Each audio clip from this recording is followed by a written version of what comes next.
ene nansa me scrolli YouTube na me hu so waba live na me so ma me ngina na me ntie kakra de me ba bete wo mashuma ne say or say when creating a platform no to make John Mahama win. She masa, you did not create your platform to make John Mahama win. Na who created it for the end? What do you mean by you did not create your platform to make John Mahama win? Say washa ase etete ne ho because Kevin Taylor nim say John Mahama lose election 2024.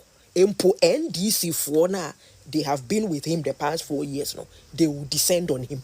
Yeah, John Mahama campaign me enhwe. Ma John Mahama win me enhwe because Bawumia no so oboboba.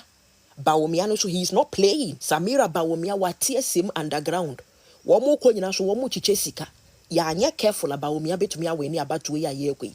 Enti Kevin Taylor ma John Mahama win me enhwe. The whole Ghana yehwe. The whole Ghana yenyina yehwe Kevin Taylor. Ma John Mahama win. The betumi aye na yebeye. But manen win ni yenhwe. Manen win yo. Ye mu bi mu de ye hu ni mfaso. Ye hu ni mfaso. Enso na anu ya honorable Kennedy Agyapong din bi ko PM running mate. Hwe me say phone calls na NDC mpanimfo frɛ me. Sisi ye hia wo. Mamunja ye ho. We de ye hia wo. O papa ye nya me de ye hia wo. Mommo ayen. Ye boa na wutu anwegum. Ye boa na di Kennedy Agyapong atem. Na ka se wo didi honorable atem ye ye mo nhye. Wo ka se wo didi honorable Kennedy Agyapong atem asebio. Ye de ye ni anu ni bia sebe. Anke ye de beba be didi John Mahama atem.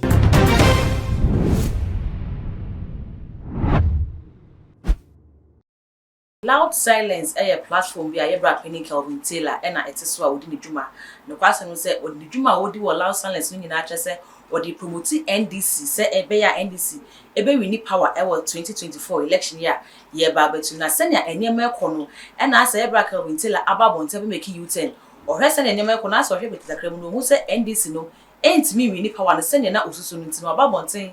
Our castle on a platform no creating man, one creating a farmer NDC send a bear. Ombedina so e de wini power na eno na maame bia wadi nachi acha flo ne yie pa ababonte che se Kelvin Taylor asem na wo kan de ene obo atwesan free se wi ase so don sato abriwadu ani mo po obedi amase to se platform no wa create the ama NDC e de mpenifo atem e wo Ghana ha de MPP fo atem yie pa de a ene make sure se NDC be wini ensa ma abonte me ka se platform no wan create ama NDC ne mo create ma ho sene ensem ne ko ye bra Kelvin Taylor na so ya shiki pa Mesha so subscribe my page ni other man so ama upload video baby unsa etimi aka too much gh afen so cake center na asomasene am didwumedi ebro cake center able to dance man most holy heart school no na onani di enhwene mu cake center se bosume ba ko pefabra na besua se na cake ni se na deco ama won so wanya adwuma ye amasika aba bidi ubutum free cake center was 055464 0187 0554 6401 87 inch mu bia kwebia cake center edibema ebusia se na yenim say bra Kelvin Taylor edina dwuma esifa na so betena loud silence platform ne so de ene edrobi anka dem se ni titirim ne se oye MPP ni na wa se beba bontene beka kote na nim de ene obehye da ahuru yie pa Ghana ha wa ahuru mpanifo ni bebre kura e kire nia MPP fo ni bi kura e ye di ba be wi abanimu a ne nsem a no woka ni nyina ye nsem a na e kire se oye campaign e de ama NDC na obi nim ne akwakote bayira homo ama bayira ma kese a ye bra Kelvin Taylor asentwa youth na eba beka se ono platform na o create ye no wan create afama NDC ene John Mahama na emo o create di mo no ana ho na eno na TikTok aba ko bia ye ma me pani ana ne feature se bra oboa asam na o kan ne de wanya don sa to abrewadu ani di man en free say platform ya wotisu onsem a wo kan nyina kire se o ye campaign no e de ma MPP NDC eno ti make sure say NDC ni ba be wi na say NDC fo enwi ni dia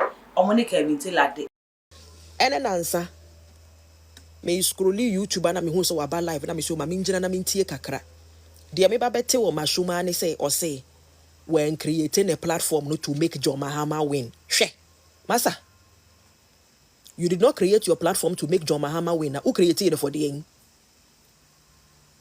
What do you mean by you did not create your platform to make John Mahama win?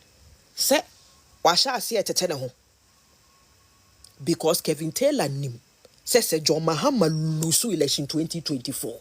Empo NDC for na they have been with him the past 4 years now. They will descend on him. Enti wa bo caveat kakra bi de ato nchen. Wa shede bue small window bi. Obde betete ne ho. Say you did not create your platform for John Mahama to win. Now what did you create it for? I don't know talk again or YouTube host say no. Me say what do you mean you did not create it for John Mahama to win? You created it for John Mahama to win. And you must ensure that John Mahama wins this election. John Mahama winning this election is siwa pampaso. Me kaipa se ye kwaye honorable di no di MPP fo di wa Ghana ye baye a honorable enya. Oye video o hurume e wa ne platform ne so se mumu bia moko support Kennedy Agyapong munim nyansa e na muja amoma ho wa abrochire na mofa mukunu no mudi mu achi e na moko support Kennedy Agyapong munyina mu ye jimifo ye de jimi beka ya no atum ye John Mahama campaign me yenhwe ma John Mahama enwe ne me yenhwe because Bawumia no so oboboba Bawumia no so he is not playing Samira Bawumia watie sim underground wo mo ko nyina so wo mo chiche sika ya anya careful about Bawumia betumi aweni abatu ya yekwe enti Kevin Taylor ma John Mahama nwe ne me yenhwe the whole Ghana ye hwew the whole Ghana yenyina ye hwe Kevin Taylor ma John Mahama nwe ne de betumi aye ne yebeye but mane nwe ne yenhwe mane nwe ni o ye mu bi mu de ye hu ni mfaso ye hu ni mfaso enso na anu ya honorable Kennedy Agyapong din bi ko PM running mate hwe me say phone calls na NDC mpanimfo frɛ me sisi ye hia wo mamunja ye ho we de ye hia wo o papa ye nya me de ye hia wo mommo ayen ye boa na wutu anwegum ye boa na di Kennedy Agyapong ate na aka se wudidi honorable atema ye ye monhye wo ka se wudidi honorable Kennedy Agyapong atema sebio ye de ye ni anu ni bia sebe anke ye de beba bedidi John Mahama atem other than say ye nim nyansa ye nim papa ni nyuma o ye na anu ye will respect the man ene ye nim sebio se ka Bawumia be papa de nka JM amra ena am ya kan ya no atum na aka se ye de nka yetumi bedidi JM atem bi sebe ye de nka yetumi bedidi his excellency ka yetumi bedidi na atem bi 37% Kennedy Agyapong MPP for ye de nka yetumi bedidi JM atem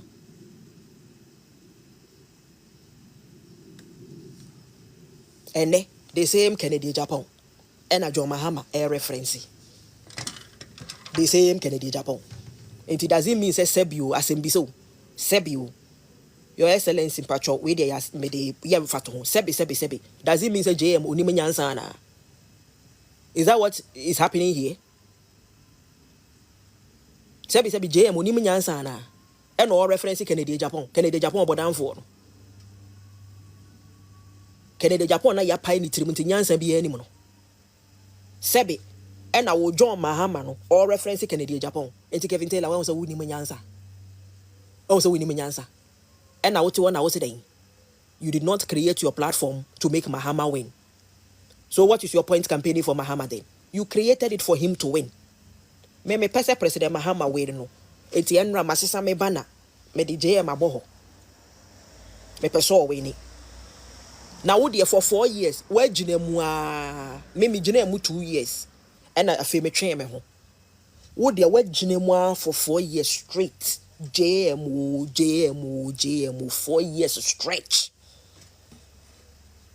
One to muda crocrada.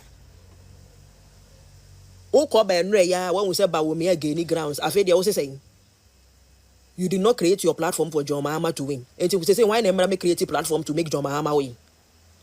One also will be a TV. With TV, nipa 3 million, 7 million, and if you TV with Africa. Farmer John Mahama winning. Farmer the money winning me and she. Ghana for you there. Ma John Mahama winning, Nasa one winning, Ubeti Yankan. Say John Mahama winning, Kevin Taylor, Ubeti Yankan. Ghana for Bessie, Ubeto Kakanka. Ene na obeto kakanka we ensem wai mami ede beto abonti na busia asem ya kwakwa ese na anu asem so koto se nkrofo mienu kwa ye bisa se na anu asem no die na sie bisa se asem ben na ese kire se abra mami su ne kam nipa na ono so support na senka omra me flag bearer enya no Kevin Taylor ba wonti ebe twetwe mami nti se na se won so make U10 ebe se wano dia ene na susukuru abesusu no enu ano besusu amo enu nti se won so ye wa adwen se o twe ho de ene wo boa obehim kusi se John Mahama ebe wini abawe na ensemi asem mami ohuru Kelvin bi se da bi asem na na all kanu se na won so wa adwen twe hwa ensemi ya ekosi ya mami ena oba betwetwe Kelvin bi keke ana se no kre na mami ka se wo di platform no edi kan ahya ase de ma NDC dia ene eko ekosi awiye se NDC ebedi nkuni enti ebusia se na ensemi esi kwede we de geography over to you Mija e de ma mo asem won so wodi ma dwenkyere e beba e wo comment no ase aha e too much gh e ya subscribe e ma page we na mi adoma no so ama upload bi e beba bia nsa etimi aka buso ya follow yen so e wo Facebook e too much gh makra